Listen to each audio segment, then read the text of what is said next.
Why would they mow down all these people? You can't let everyone in. So they killed them? Dead people don't get infected.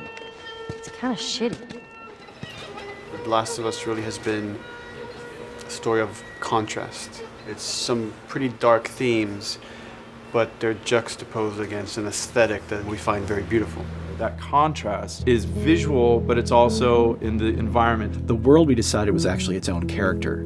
What happens 20 years after the fall of man when no one's taking care of anything? There's something really pretty about nature reclaiming its domain once we are gone.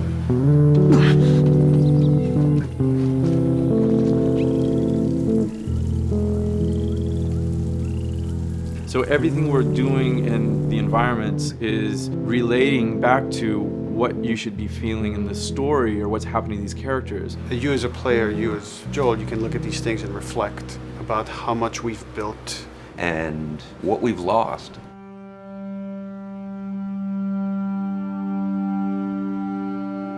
You get to see hints of civilization that used to be.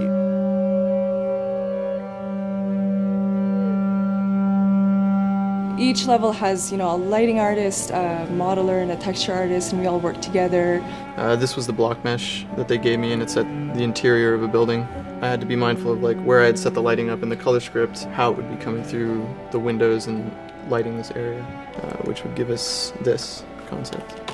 I keep everything on separate layers, so say if they don't want the guys in the concept, I can take them out, or if they don't want the closet there, I can take that out really easily. Keep everything really flexible. At Naughty Dog, we really try to cultivate a culture where anybody is encouraged to criticize anybody else's works. And we find that the more we do that, the better the game gets. We don't have a lot of meetings because most of the meetings are you and 2 other people hanging out at somebody's desk. If you need something to get done, you just go find that person and you talk to them about it. So, dude, I was actually trying to figure out right here, there should probably be some dead foliage. It might be cool to see some of the dead stuff around the edges of the green, or even spilling out into the street. Maybe what we do is, in some of these areas, we use it as a transition from the actual concrete up to the side of the building. So they're almost sitting on top of a bed of dead foliage, that really rich kind of orangey brown color. Sienna or something would be nice. Something real cheddary. That's how you know you're done. The end product often ends up being stronger because that bouncing back off somebody else gives you a result that maybe you wouldn't have even thought of in the first place. All right, here's the bridge. That's our way out of here. Mandatory evacuation. Evacuate to where? Where do you think? Quarantine zone. See, some places got a heads up before the infection showed up. Most didn't. We consciously take in consideration lighting in the beginning. I've never ever focused so much on lighting and how much sensitivity there is to that here. Did you talk to the character artist about her hand? So her face is getting a lot of speck, but then her arm is just bone dry.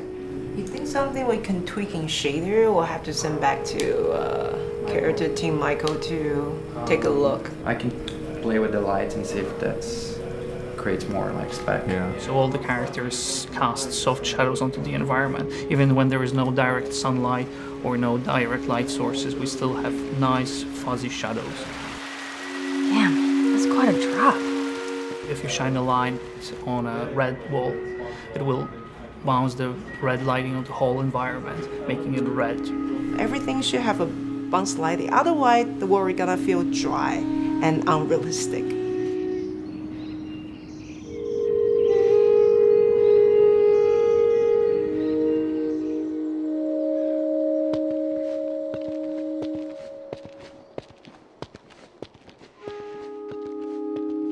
Once I finish the concept, they take it at 3D artists and lighters, VisFX guys, and they'll bring it into the game engine. They got the same sign, all the foliage, lighting. That's how it kind of translates from the color script to the finished game that you play. This way.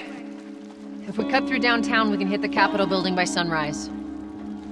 We hope. This engine is really driven in a way towards a very high level of cinematic control. Hopefully, if we achieve our goal, you'll see it is beautiful. There are these truly beautiful moments amid all this chaos and destruction.